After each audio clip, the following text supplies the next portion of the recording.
사랑이라고 하는 것을 지난 새벽 기도에 우리가 은혜를 받았지요. 하나님을 사랑하고 내 이웃을 내 몸과 같이 사랑하는 방법이 뭐냐? 그것은 바로 복음을 전해서 그들이 다 천국 사람, 천국의 백성이 되게 하는 것이 사랑을 실천하는 것이다. 이렇게 말씀을 드리고 은혜를 받았습니다.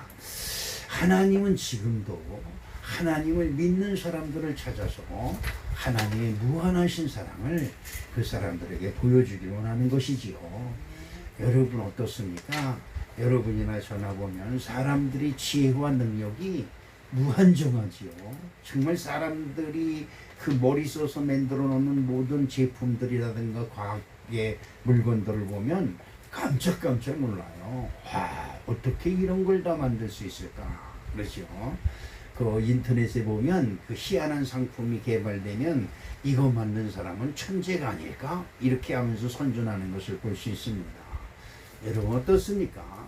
지금 우리들 주변에도 신통방통한 일들이 엄청나게 일어나고 있지요. 다 누가 만든 거예요? 사람들이 만든 거예요. 지혜를 동원해서 자기의 기술을 개발해서 그 기술을 날마다 진보시켜서 다른 사람들이 미처 생각지도 못한 물건들을 만들어내서 세계적으로 히트를 치지요. 여러분 한번 생각해 보세요. 정말로 우리들이 뭐 조그만 거 하나만 개발해서 한번 히트만 치면요 수백억 수천억 버는 것은 잠깐이에요. 그런데 그런 것을 개발하는 머리를 우리 사람들이 잘나서 똑똑해서 그런 것을 잘하는 것으로 사람들이 착각을 하고 있어요. 사람이 지혜가 어디서 올까요? 저는 그것을 분명히 느낍니다. 제가 기도를 좀 게을리하면 하나님의 영감이 내게 들어오질 않아요. 그러면 얼마나 답답한지 몰라요. 새벽 기도에도 말씀을 전할 때 내 스스로가 성령이 임하지 아니하면 얼마나 답답하고 힘든지 몰라요. 새벽 기도에 10분, 5분에서 10분 설교를 하고 있는데도 그것까지도 힘들어요. 그런데 내 영이 하나님께 감동 감화가 되면 10분 설교가 아니라 1시간 설교를 해도 하나도 힘들지 않고 내 자신이 은혜를 얼마나 많이 받는지 몰라요. 여러분 어떻습니까? 우리들이 이렇게 하는 기술이 내 능력이 이런 걸 내세워서 사람들이 자기를 과시하고 자기를 많은 사람들 앞에 자랑하는 사람들이 우리 주변에 아주 많지요. 그러나 여러분에게 오늘 제가 하나 축복해 줍니다. 여러분 나는 능력이 없어서 나는 믿음이 부족해서 이런 소리 하지 마시고 오늘부터 여러분이 한번 하나님께 기도하고 하나님과 동업을 해서 뭘 하나 만들어 보세요. 세계에서 돈을 어마어마하게 많이 버는 빌 게이트라든지 이런 사람들이 정말 잘나서 똑똑해서 돈 버는 게 아니죠.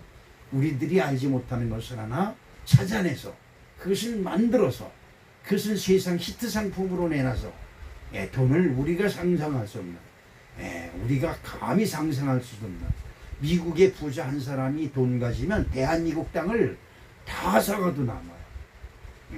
대한민국 땅을 그 집 앞마당으로 만들 수도 있어요. 그렇게 돈을 많이 벌어요. 그런데 여러분 그 사람들을 가만히 이구동성으로 보면 근데 그들이 자기 기술과 자기 능력을 내세우고 자랑하는 것이 아니라 하나님을 자랑한다는 거예요. 하나님이 나에게 이런 능력을 주시고 이런 은혜를 주셨다고 그렇게 자랑한다는 거예요. 이것이 저 여러분에게 도전이 되고 믿음의 도전이 되시기를 주님의 이름으로 축복합니다. 창세기 1장 28절에 보면 하나님이 그들에게 복을 주시며 그들에게 이르시되 생육하고 번성하여 땅에 충만하라 땅을 정복하라 바다의 물고기와 하늘의 새와 땅에 움직이는 모든 생물을 다스리라 하시니라 라고 말씀하고 있습니다. 이런 복을 아담에게도 주셨고 노아에게도 주셨고 노아의 후손들에게도 그런 복을 주셨는데 그 아담의 후손이요 노아의 후손인 우리들에게도 이러한 복을 주셨어요. 그럼 이러한 복은 뭐냐? 힘써서 애써서 수고하는 것이 아니에요. 무기를 만들어서 점령하고 정복하고 다스리는 게 아니에요. 이것은 뭐예요? 지혜예요, 지혜. 여러분들이 아무리 이 세상에 애쓰고 수고해서 미련한 사람은 땀을 흘리고 힘으로 뭘 해결하려고 해요. 그런데 능력 있는 사람은 앉아서 펜 떼가지고 해결을 해요. 그렇죠? 미련한 사람들은 나가서 힘으로 애써서 뭔가를 이루려고 해요. 그런데 잘난 사람들은요, 앉아서 펜대로 컴퓨터로 모든 일을 다 해결해요. 손 하나 까딱거리지 않고 세상을 지배하는 사람들이 우리 주변에 얼마나 많은지 몰라요. 지금 하나님이 그 말씀을 하고 있는 것입니다. 그들의 생육하고 번성하여 땅에 충만하라, 땅을 정복하라. 뭘로? 힘으로? 저나 여러분들이 무슨 힘이 있어서요? 그렇죠? 그런데 이 땅을 정복하라, 다스리라, 충만하라, 생육하고 번성하라 이런 것은요 다 지혜예요, 지혜. 그러니까 지혜가 없는 사람은 미련하고, 미련한 사람은 뭘 따라요? 자기 힘만 믿어요. 그래서 알통만 자랑을 해요. 이것만큼 미련한 것이 없어요. 그렇죠. 여러분이 기술을 자랑합니다. 기술이 있으면 얼마나 있어요? 저는 이런 생각을 합니다. 여러분들은 어떤지 모르지만 무슨 이 물건이라든지 이런 것에 고장이 나요. 그러면 우리 집사람은 아이고 이거 못 쓰나봐. 그리고 내팽개쳐요. 쳐다도 안 봐요. 근데 저는 그런 걸 보면요, 이걸 만든 사람도 있는데 그걸 고치지 못해?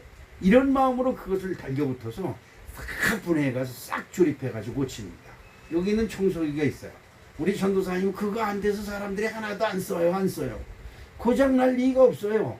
뭔가 우리들이 잘못 썼기 때문에 고장 난 거예요. 저걸 싹 분해를 해봤어요. 먼지가, 때가 이만큼 두껍게 그거에 꽉 찼어요. 그러니까 아무리 틀어도 바람 한 점 나오지 않는 거예요. 다 뜯어서. 근데 떼장같이 이만큼 두꺼운 것이 나와요. 근데 다 끊어서 풀어서 잘 돼. 그래서 전도사님께 잘 된다 했더니 사람들이 안 써요. 안 된다고. 끝난 거예요. 나는 저것을 만들어서 판 사람이 있어요. 근데 그걸 돈 주고 사서 써보지도 못하고 고장났다고 버려요. 그래서 우리나라만큼 쓰레기가 많이 나오는 나라가 없어요. 그렇죠.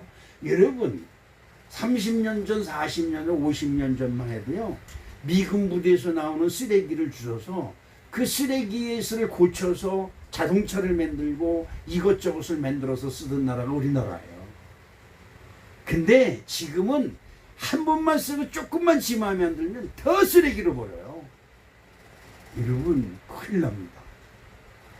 이 성경에 무슨 말씀이 있어요?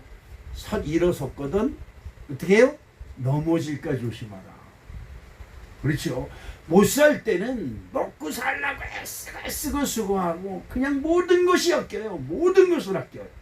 그러면서도 우리 민족이 진짜 하나님 앞에 칭찬받는 일을 한 것이 있어요. 뭘까요? 뭐든지 아껴 쓰고 뭐든지 절약을 하고 뭐든지 고쳐 쓰고. 여러분 요즘 양말 뚫어진 거 신는 사람 있어요?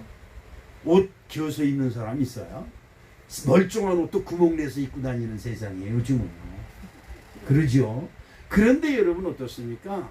그렇게 어렵게 살면서도 우리 민족이 하나님께 칭찬받는 한 가지가 있어요. 뭐예요? 콩 반쪽 있어도 돼요? 나눠 먹는 민족이에요.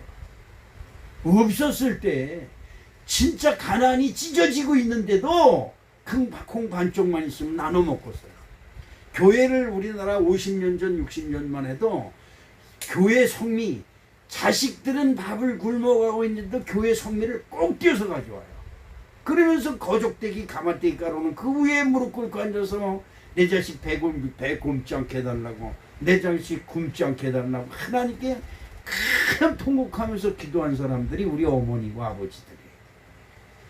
하나님이 그 기도를 들으셔서 우리나라 사람들에게 지혜를 주시고 은혜를 주셔서. 여러분 어떻습니까? 여러분 스스로 생각해 보세요. 대한민국 사람들이요 진짜 상종 못할 인간들이에요.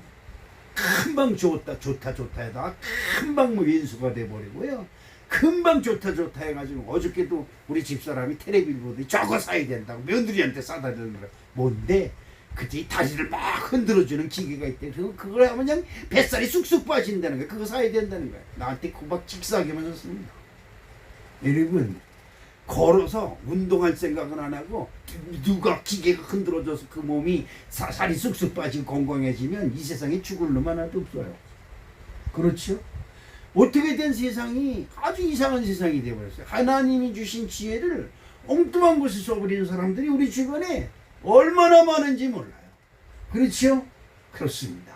예, 전에는 전화 한번 내가 군대 갔다 휴가 오면 우리 집사람하고 연애할 때 그 전화를 걸려면 초등학교까지 한 5리길을 걸어 올라가서 초등학교 고무실에 가서 인사 구복하고 전화 한 통 쓰겠습니다. 그것도 돈 내고 쓰는 건데도 그래요. 그리고 전화해가지고 나왔으니까 만나자 뭐 이렇게 전화했던 시절이 있었어요. 지금은요 이 휴대폰도 5, 6개씩 중지단 놓고 다니는 사람이 있어요. 그렇죠? 그러면서도 여러분 뭘 몰라요? 뭘 몰라요? 행복한 줄을 몰라요. 넉넉한 줄을 몰라요. 풍성한 줄을 몰라요.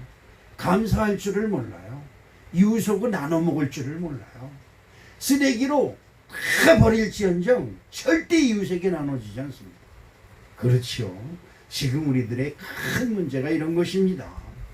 여러분 어떻습니까? 제가 이 설교 준비를 하면서 이런 생각이 들어요. 하나님은 우리에게 뭘 주셨어요? 에덴 동산을 주셨어요. 죽음도 없고 병마도 없고 부끄러움도 없고 아무 것을 가지지 않아도 모든 것이 다 있고 풍성한 곳. 에덴 동산이죠. 바로 천국입니다. 하나님이 다스리는 동산. 그런데 어떻습니까? 우리들은 그 에덴 동산을 잃어버렸어요. 모든 것이 잃어버렸다는 거예요. 에덴 동산을 잃어버린과 동시에 뭐가 들어와요? 두려움과 무서움과 부끄러움과 창피한 것과 아끼는 것과 남을 미워하는 것과 시기와 질투가 들어오고 내 것만이 최고. 이런 삶이 돼버리고 말았다는 것이에요. 그렇죠. 한 마을에 회당장이라고 하는 사람이 있습니다. 그 사람은 회당장이라는 건 뭐예요? 마을을 자기 마음대로 다스리는 미국 같으면 미국의 보안관 같은 사람들이에요. 우리나라 같으면 지금은 뭐 이장이 별 끝발이 없지만 20, 30년, 30, 40년만 해도 동네 반장이나 이장이라면 끝발이 보통 큰 끝발이 아니었었어요. 그렇죠. 그런 그 능력을 가지고 있는 사람인데 동네를 다스리고 사람들을 다스릴 수 있는 능력이 있지만 뭐가 없어요? 자기 딸이 병들어 죽게 되었는데 이장이라고 하는 사람이, 회당장이라는 사람이 아무 손을 쓸 수가 없는 거예요. 나라의 대통령은 될 수 있습니다. 그런데 뭘 못해요? 자기 자식들을 자기 마음대로 자기 임의대로 할 수가 없어요. 딸이 죽게 되었습니다. 어떻게 할 수가 없습니다. 그 회당장이 예수님께 나와서 간청하고 있습니다. 한번 성경을 읽어볼까요? 마가복음 5장 22절로 23절에 한번 보니까 회당장 중에 하나인 야이로라 하는 이가 와서 예수를 보고 발 아래 엎드려 간곡히 구하여 이르되 내 어린 딸이 죽게 되었사오니 오셔서 그 위에 손을 얹으사 그로 구원을 받아 살게 하소서 하거노리라고 말씀합니다. 사람들은 하나님의 형상이고 죽음이 없고 병마가 없는 에덴 천국의 주인이었다고 제가 조금 전에 말씀드렸습니다. 하지만 이제는 저주의 노예가 되어 병마가 인간들을 놀이개로 삼아요. 그렇죠. 사망의 노예가 돼서 사망이라고 하면 사람들이 꼼짝을 하지 못합니다. 그렇죠. 이 사망에 꼼짝 못하고 결박당하고 있습니다. 사망이 와서 흐들어 놓으면 금방 하하 됐다가 금방 쫄아서 오라드는 것이 사람이에요. 얼마나 사람이 비참해졌는지 몰라요. 아주 지금 신이 나서 좋은 것 같이 세상에 나보다 더 행복한 사람 없겠다고 큰 소리 뻥뻥 치지만 사망이 눈앞에 아른거리면요 사람들이 오금을 못 쳐요. 아주 꼼짝 못하는 신세가 돼버리고 말았습니다. 회당장이라고 하는 사람은 그 동네에서 아주 추앙받는 사람이고 부러워할 만한 사람인데 그 딸이 죽게 되었어요. 그런데 회당장이라고 하는 모든 것을 다 팽개치고 결국 어디? 예수님의 발 앞에 물 엎드려 예수님이요 내 딸을 안수하여 주시고 구원해 달라고 간절히 기도하는 사람이 되었습니다. 어떻게 해요? 여러분 어떻습니까? 사람이 누군가의 발 앞에 무릎을 꿇고 엎드렸다는 것은 뭐예요? 모든 기득권과 모든 것을 다 버리고 나를 불쌍히 여겨주시옵소서. 그리고 그 사람 앞에 머리를 숙인다는 것은 어떻게 해요? 나는 당신의 종입니다. 나는 당신에게 항복합니다. 그러니 당신 뜻에 의하여 나를 구원해 주시옵소서라고 사정하는 것이에요. 얼마나 비참한 모습입니까? 그렇지요. 그러나 여러분 어떻습니까? 사람의 능력이 그렇게 크고 기고만장했던 사람이 뭐에? 사망이라고 하는 이 병고 앞에, 사망이라고 하는 이 저주 앞에 꼼짝 못하는 것입니다. 그 누구도 어쩔 수 없어요. 제가 어렸던 시절서부터 지금까지 누가? 박정희 대통령, 김종필이, 김용삼, 김대중, 그 많은 사람들이 이 세상을 그냥 휘짓고 다녔어요. 휘짓고 다녔어요. 그게 상김시대라고 그랬죠. 상김시대. 김대중, 김용삼, 김종필. 근데 여러분 지금 뒤돌아보니까 어때요? 그 서술이 시뻘었던 전두환이, 노태우 다 없어져 버렸어요. 사망이라는 권세의 굴레에 빠져서 다 없어져 버렸어요. 지금도 그런 과거를 보면서 사람들이 자숙하고 좀 그래야 되는데 지금도 권력을 가진 사람들이 아주 평생 영원토록 권력을 가지고 휘두르는 것처럼 지금도 우리나라에서 얼마나 기고만장하고 날뛰는지 몰라요. 그렇습니다. 여러분 지금 예배드리는 우리 사랑하는 성도 여러분, 여러분의 인생이 얼마나 한도 없고 끝도 없이 이어질 것 같아요. 그리고 여러분에게 지금 가지고 있는 이 행복이 얼마나 오래 갈 것 같습니까? 그렇지요. 그렇지 못합니다.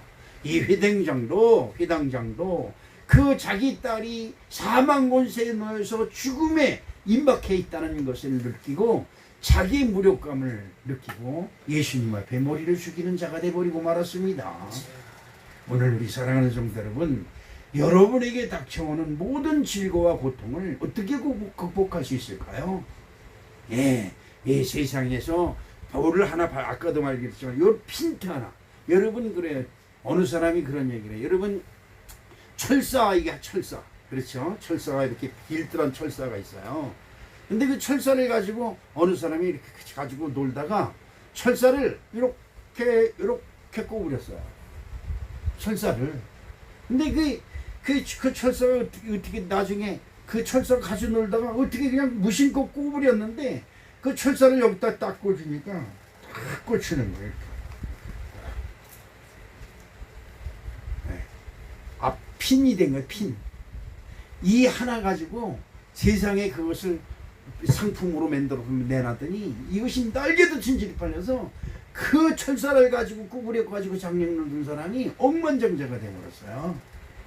돈 버는 건 저나 여러분이 하나님께 지혜를 받으면 얼마든지 벌 수 있는 기회가 지금도 저와 여러분에게 아주 널널하게 널려 있어요. 그러나 우리가 감당하지 못한 한 가지가 있어요. 그게 뭐야? 사망입니다. 이 사망 권세를 해결할 수 있는 방법이 무엇일까요? 그것은 바로 오늘 첫 번째로 보면 믿음이 있으면 해결할 방법이 있습니다. 사랑하는 딸이 당장 죽을 고비를 당하고 있는데 그 아버지 되는 사람이 아무리 애쓰고 수고해도 어쩔 수 없다고 하는 한계를 인정하고 자기 한계를 인정하는 거예요. 여러분 어떻습니까? 여러분이 병 고칠 수 있는 능력이 있어요? 여러분들이 병을 해결할 수 있는 능력이 있습니까? 여러분들이 사망의 문제를 해결할 수 있는 능력이 있습니까? 그런데 사람들은 이것을 인정하려고 들질 않아요. 내가 지금 건강한데, 내가 지금 잘 나가고 있는데 무슨 소리야, 재수없게, 이렇게 이야기를 합니다. 여러분 그렇잖아요. 제 친구가 그 구청에 총무국장까지 지냈던 친구가 있었습니다. 그 친구가 나한테 그래. 나는 평생 먹을 건지 다 장만해놨다 그래요. 얼마나 자랑스럽게 자랑을 하는지 몰라요. 난 죽을 때까지 먹고 사는 건 지장은 깨놨다 이러는 거예요. 야, 너는 좋겠다 그랬습니다. 나는 이 조그만 교회에서 그냥 쩔쩔매고 목회를 하고 있는데 그 친구는 국장이잖아요. 지금 인천시 구청의 저 총무국장 정도면요 끝발이 대단합니다. 그렇죠? 그런데 그 친구가 어느 날 갑자기 대장암이 걸렸다는 거예요. 그 병원에서 창자를 1m를 잘라냈다는 거예요. 그래서 야, 그래도 너지 그래도 살 수 있냐? 아, 괜찮아. 요즘 의학이 얼마나 좋은 건데. 그래 태어나더니 술을 얼마나 잘 마시는지 몰라요. 근데 친구들이 담배 피는 친구 있으면 그 담배 끊으라 그냥 왜 그 독약을 피고 있느냐고 그냥 쫓아다니면서 말렸던 그 친구가 있습니다. 근데 이 친구가 아주 그렇게 현대의학을 믿고 큰 소리 치던 친구가 취장암이 생겼어요. 취장암이 걸리고 나더니 사람이 빼빼 말라가기 시작하더니 취장암 걸린 지 몇 년 되지 않아서 사망권세에 빠지고 말았어요. 그런데 지금 우리 곁을 떠난 지 벌써 5년이 지났어요. 10년이 거의 다 돼가는 것 같아요. 근데 그 담배 피우면 죽는다고 그렇게 말했던 그 친구가 제일 먼저 죽었어요. 친구는 담배 피우고 술 먹는 친구들은 아직도 살아서 떵떵거리고 있는데 해피로는 평생 죽을 때까지 먹을 것 장만했다고 큰소리 치던 그 친구가 제일 먼저 죽었어요. 예, 저하고 가장 친했던 친구가 죽은 것이 안타깝습니다. 제가 그 친구를 한번 방문을 했습니다. 그랬더니 그 옆에다 절 표시가 있는 그런 거를 쭉 갖다 놓고 있는 거예요. 내가 그걸 보고 참 속으로 미친놈 미친 짓 하고 있구나. 여러분 어떻습니까? 여러분이 믿었던 그 절에 난 절을 비판하고 싶진 않아요. 근데 그들이 믿는 부처님은 어떻게 돼요? 죽었어요. 석가모니는 죽었어요. 그리고 화장시켰어요. 그리고 그 속에서 나온 이 살이라든가 손톱, 발톱, 머리카락 이런 거 죽기 전에 잘라놓은 것 가지고 온 세계에 퍼뜨려서 그거 갖다가 놓고 돌탑을 쌓고 석탑을 쌓고 거기다 절을 하고 거기다 불공 드리는 사람들이 얼마나 많은지 몰라요. 여러분 물어봅시다. 죽은 자에게 불공 드리면 죽은 자가 살아나요? 자기도 구원시키지 못한 석가모니 부처님이에요. 근데 거기다가 그냥 목탁 치고 절하고 난리를 쳐요. 나 살려달라고. 얼마나 어리석은지 한번 생각해 보세요. 예수님은 죽었어요. 그러나 살아났어요. 믿으시면 아멘. 이게 중요한 거예요. 이게 중요한 거예요. 자, 회당장이 자기 마을을 마음대로 다스릴 수 있는 능력을 가진 지체 높은 사람이지만 자기 딸이 죽게 되었을 때 할 수 있는 것이 아무것도 없어요. 여러분 한번 물어봅시다. 여러분 딸이나 여러분 아들이 죽게 되었다 그러면 어떻게 될까요? 솔직히 한번 얘기해 봅시다. 예배고 뭐고 교회고 뭐고 지금 당장 달려가지요. 난 그런 사람들을 무서워하게 봅니다. 자기 아들 딸이 죽게 되었다고 교회 와서 엎드려 기도하는 사람은 없어요.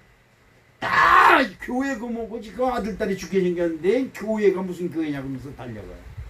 여러분이 달려가면 아들 딸이 살아요? 그렇죠. 안 되죠. 옛날에 우리 집사람이 신방을 가고 있는데 비가 쏟아져요.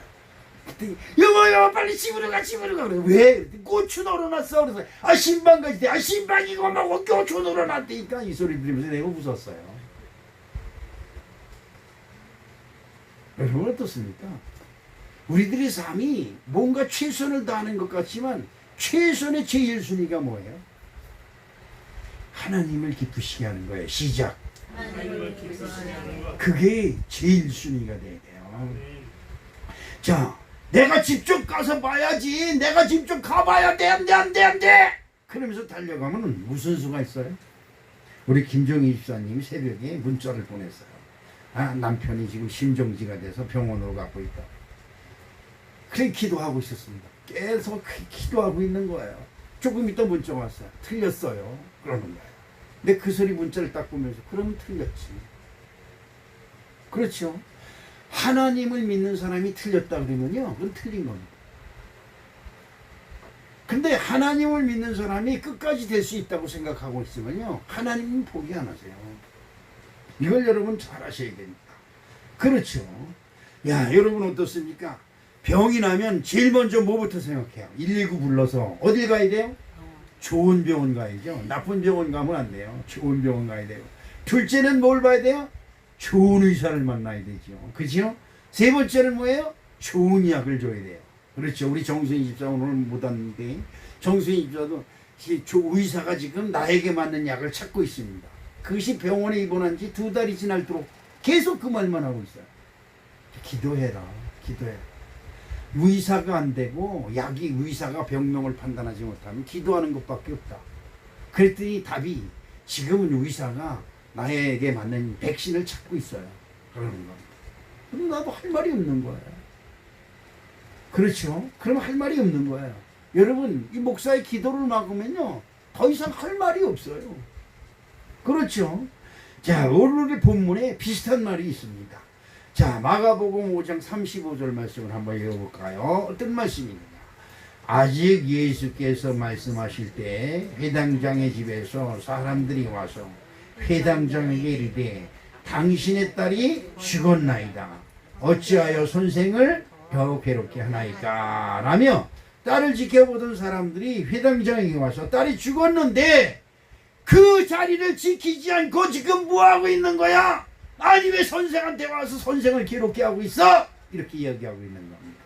그렇죠. 아주 그 사람들이 말이 맞는 이야기입니다. 딸이 죽어가고 있으면 어떻게 돼요? 아버지는 그 자리를 지켜야죠. 딸이 죽어가는 자리를 지켜야 돼요.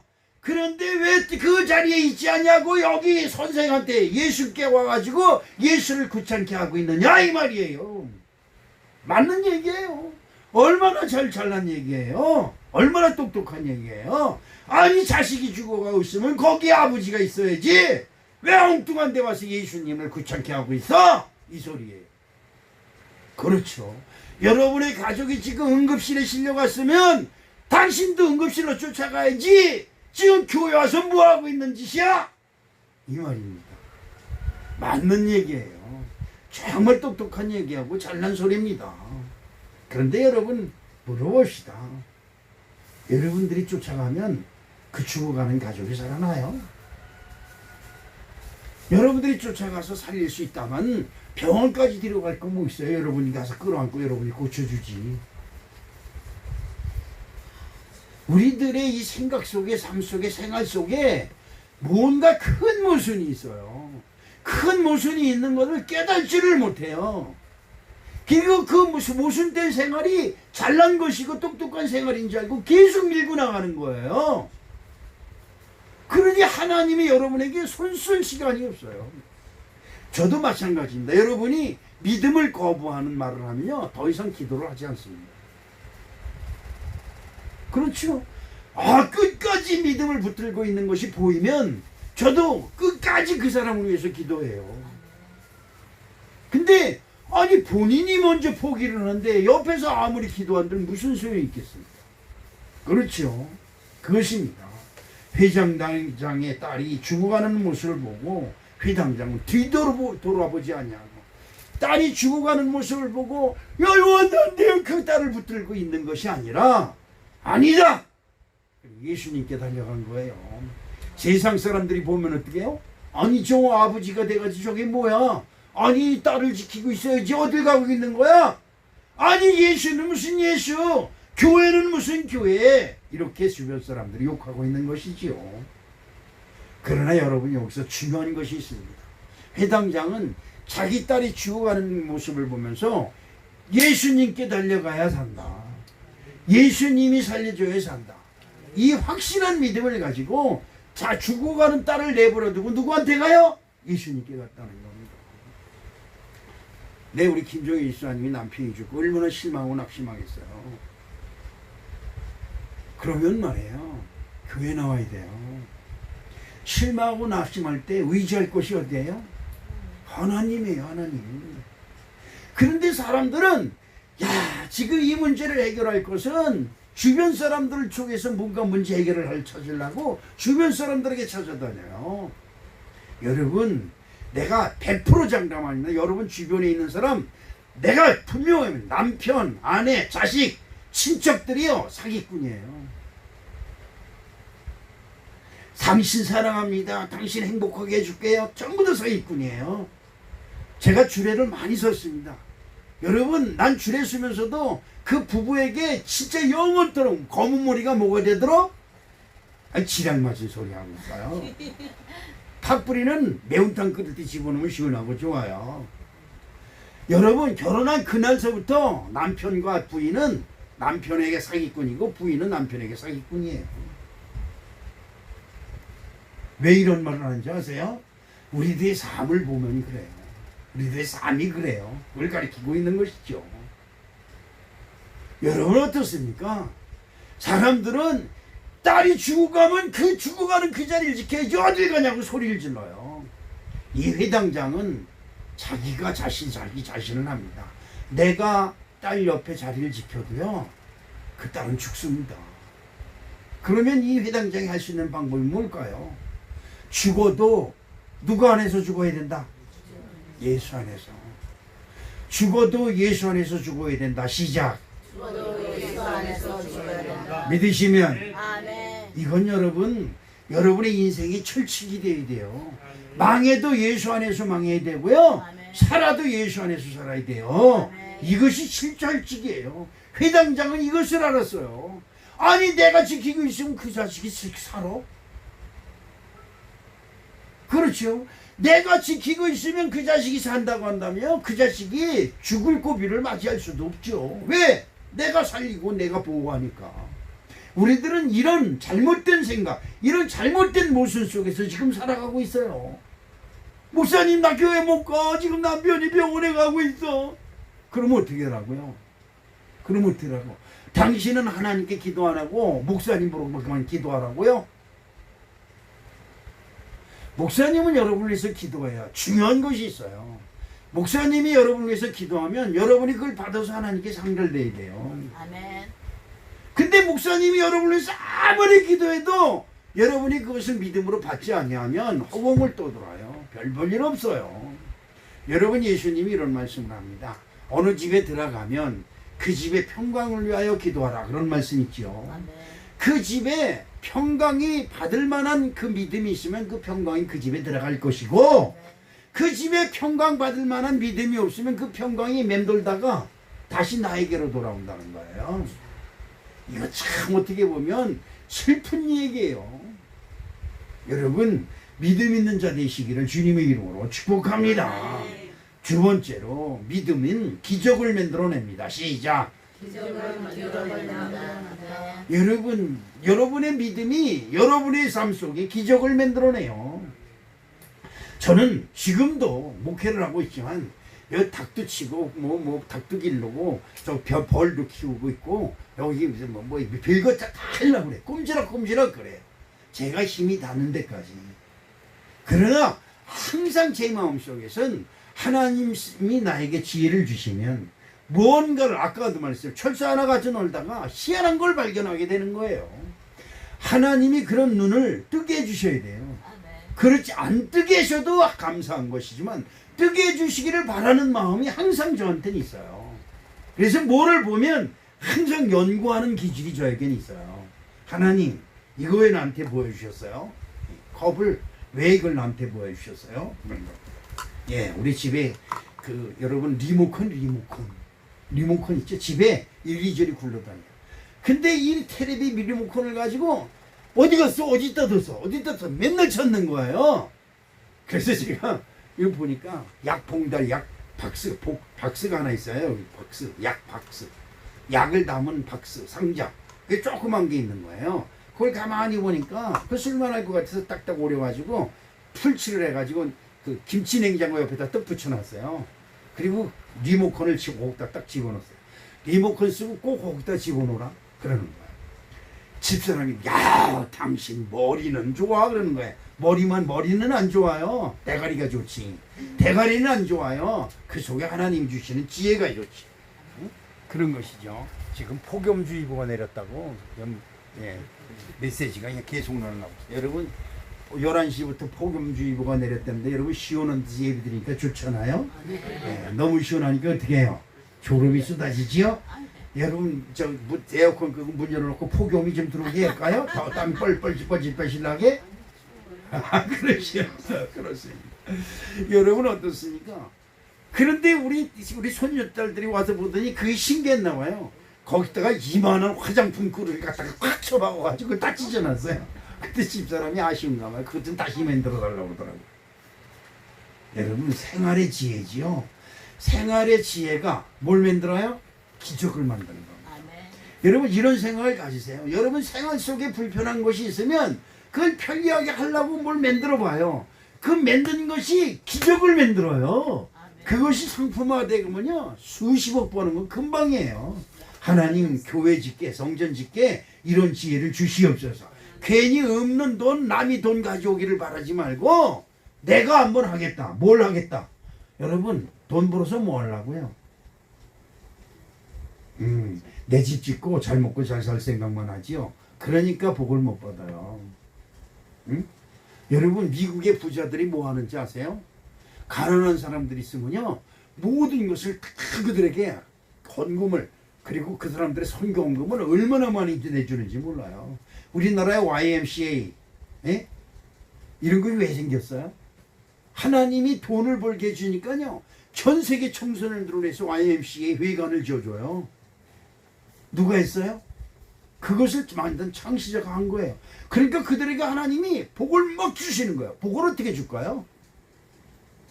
복 준다니까 우리나라 사람들은 하늘에서 금덩어리가 뚝 떨어지는 줄 알아요. 며칠 전에 비가 오고 났는데 저기 우리 전도사님 목사님 빨리 와 빨리 와 그래 뭐야 그랬더니 이만한 그릇에 지렁이 새끼가 2마리가 거기서 왔다 갔다 거리는 거예요. 아니 이만한 양은 그릇인데 틀림없이 거긴 지렁이가 겨울나가지도 못해요. 근데 그 속에 지렁이 새끼 2마리가 꿈틀꿈틀대고 목사님 하늘에서 지렁이가 떨어졌나 봐요. 옛날엔 미꾸라지 떨어졌는데 뭐 뱀장어도 떨어지고 그랬는데 그거 못 떨어질까 봐. 여러분 어떻습니까? 신통방통하지요. 우리들이 상상하지 못한 일들이 우리 주변에서는 아주 마구 일어나요. 이것을 여러분 하나님께 구해서 지혜를 받으세요. 하나님 성전을 지어야 됩니다. 하나님의 일을 하겠습니다라고 소원하며 기도해 보세요. 하나님이 기가 막힌 지혜를 저와 여러분에게 주실 줄로 믿습니다. 당신이 딸이 죽었으니 더 이상 예수님을 괴롭히지 말라고 하는 주변 사람들의 만류와 회유를 예수님이 다 듣고 계셨다는 거예요. 무슨 말씀이에요? 이건 참 기가 막힌 얘기가 아닐 수가 없지요. 여러분 어떻습니까? 우리들이 불평불만하는 것도 주님이 다 듣고 계시고요. 우리들이 하나님과 상관없는 세상적 욕심 부리는 거 하나님이 다 보고 계시고요. 헌금 내려고 말리작 말리다가 에이 그리고 모른 척하고 주문지 집어넣은 거 하나님이 다 보고 계세요. 여러분들이 정말 믿음으로 행한 것도 하나님이 보고 계시지만 여러분들이 믿음을 거절하고 하나님께 할 것을 당연히 할 것은 안 하고 숨기는 거 하나님이 다 보고 계시다는 거예요. 여러분 어떻습니까? 주변 사람들은 회당장에 와서 당신 딸이 어떻게 해요? 죽었다고 소리를 칩니다. 그만 예수님을 괴롭혀라. 왜 교회 가서 목사님을 괴롭히냐? 그러는 소리를 누가 듣고 계세요? 예수님이 듣고 계시다는 것이죠. 사람들은 끝내기를 좋아합니다. 아 이제 끝났어. 이제는 어쩔 수 없어. 이런 소리를 잘합니다. 끝이라면 뭐예요? 더 이상이 필요 없다는 것이죠. 끝이라고 하면 모든 것이 끝났다는 것이에요. 끝이란 건 뭐예요? 땅속에 묻어버리는 겁니다. 끝난 거예요. 아무것도 안 보여요. 그렇죠. 사람이 죽으면 어떻게 해요? 땅속에 갖다 콱 묻어버려요. 끝난 거예요. 흙으로 묻어버렸으니까 아무것도 없다는 것이요. 그 사람의 발자취까지 싹 끊어버리는 겁니다. 그러나 여러분 예수님과 회당장이 예수님이 다 듣고 계신 거예요. 그런데 회당장이 죽었다는 소리를 안 해요. 내 딸이 죽었어? 이러지 않아요. 그리고 누구예요? 예수님께 매달려서 내 딸을 살려주십시오. 내 딸을 구원시켜 주시옵소서. 그러면서 예수님께 매달려 기도하는 겁니다. 주변에 있는 사람들이 뭐라 그래요? 그만 좀 괴롭혀라. 고당 괴롭혀. 네 딸이 벌써 죽었어. 그만 좀 해라. 너는 망했어. 지금 이걸 얘기하는 거예요. 그런데 누가 회당장이 자기 딸이 죽었다는 걸 인정하지 않아요. 그러니까 예수님이 그 소리를 가만히 듣고 계신 겁니다. 아까도 말씀드렸지만 여러분이 포기하지 아니하면 하나님도 포기하지 않으세요. 여러분이 포기하면 하나님도 포기해요. 내 딸 죽었어요. 내가 내 입에서 그 말이 나오는 순간 하나님도 나를 포기해버립니다. 내가 나를 포기하면 하나님도 나를 포기하지요. 그러나 내가 포기하지 아니하면 하나님은 절대 포기하지 않습니다. 사람들은 아유 이제 망했어요. 이걸 너무 쉽게 얘기를 해요. 그러면 여러분은 망한 거예요. 왜? 하나님이 여러분을 떠나기 때문에 그렇습니다. 그런데 아무리 내 형편이 망하고 아무리 내 형편이 나를 멸망의 길로 몰아넣더라도 나를 그만 망한 것을 인정하지 않으면 하나님도 나를 망하지 않는 것을 망하지 않았다고 하는 그 믿음을 계속 보고 계신 거예요. 주변 환경은 회당장을 그냥 버려두지 않습니다. 딸은 이미 죽었다. 그러니까 예수님께 광고하는 것도 포기해라. 아버지가 돼서 딸의 죽음을 지키지 아니하고 여기서 못하는 것이냐. 교회만 다니면 다냐. 별소리를 다 해가면서 회당장을 회유하고 야유합니다. 네 딸이 죽었는데 지금 뭐하는 거야. 그의 말이 모두 맞습니다. 주변 사람들은 다 현실을 인정하는 이야기가 되지만 여러분 친구들이 여러분 주변 사람들이 여러분에 와서 얘기하는 이야기는 세상적으로는 다 맞는 얘기지만 뭐가 없어요? 그 말 속에는 구원이 없어요. 생명이 없어요. 여러분 주변에 있는 사람들은 다 망했다 그러고 이제는 끝났다 그러고 다 얘기를 합니다. 맞는 얘기예요. 그건 가만히 있어도 맞는 얘기예요. 그러나 그 죽었다는 것에 생명을 불어넣는 것은 뭐예요? 바로 여러분의 믿음입니다. 여러분에게 믿음이 있어지기를 주님의 이름으로 축복합니다. 여러분 주변에 있는 사람들이 다 안 된다고 해도 여러분을 진정으로 사랑하는 사람은 맞아 네가 믿으면 돼. 이렇게 말이 긍정적으로 변하는 아름다운 축복이 있어지기를 주님의 이름으로 축복합니다. 우리 36절 말씀을 한번 읽어볼까요? 예수께서 그 하는 말을 어떻게 해요? 곁에서 들으시고 회당장에 이르시되 두려워하지 말고 믿기만 하라. 아멘. 두렵다는 건 뭐예요? 회당장에게 너는 두려워하지 말고 믿기만 하라는 말은 뭐예요? 주변 사람들의 말을 듣고 죽었구나 이렇게 생각하지 말고 이 말이에요. 회당장에게 이르시되 두려워하지 말고 죽었다고 생각하지 말고 너는 믿기만 해라. 이렇게 말씀하고 있는 것입니다. 여러분 중요한 것이 있어요. 예수님은 여러분들이 말하는 거 생각하는 것을 다 보고 계세요. 이것이 중요해요. 여러분들이 행하는 것을 아무도 모르는 것 같지만 누가 알아요? 예수님이 알고 계시다는 거예요. 이들이 대화하는 소리를 예수님이 듣고 계시다는 말씀이고 회당장이 마음이 어떤지 주님은 보고 계신 거예요. 여러분 주변이 다 여러분에게 절망을 갖다 주고 멸망을 갖다 줘도 주님은 여러분의 마음을 보고 계신 것이다 이 말이에요. 그때 회당장이 그 사람들의 말을 듣고 곧바로 딸이 죽은 것을 인정하고 받아들였다고 한다면 예수님도 그의 죽음을 그대로 인정해 보이고 말았을 것입니다.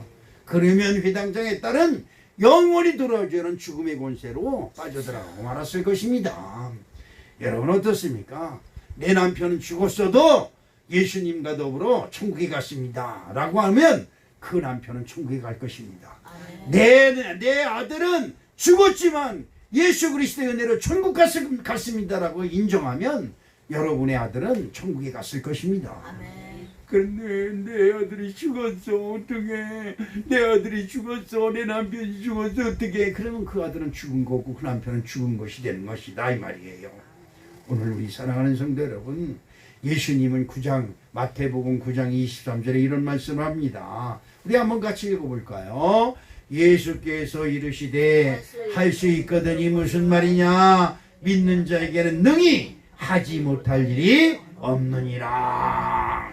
24절에 그 말씀을 들은 그 아이의 아버지가 뭐라고 그래요?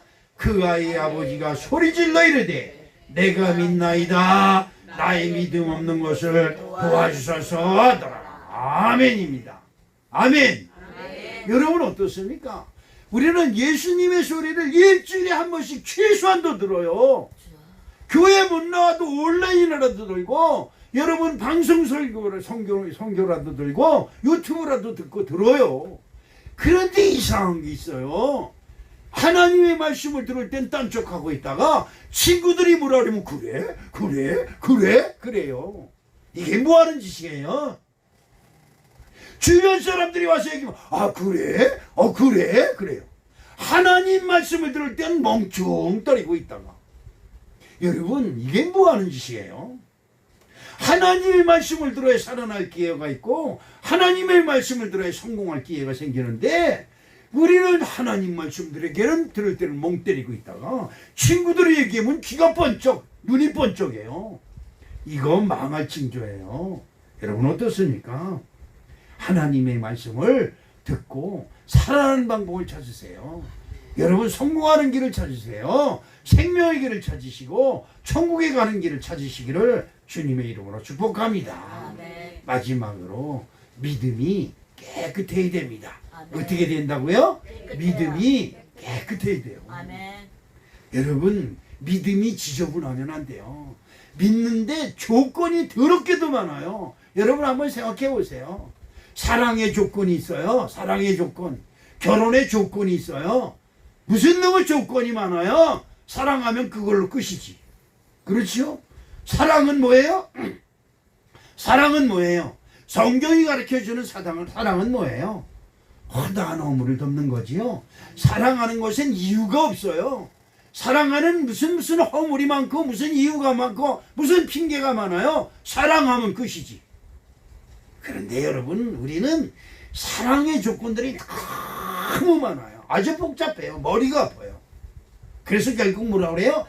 내가 너를 사랑하는데 나한테 어떻게 이럴 수가 있느냐고 따져요. 어떻게 하는 건데? 여러분 물어봅시다.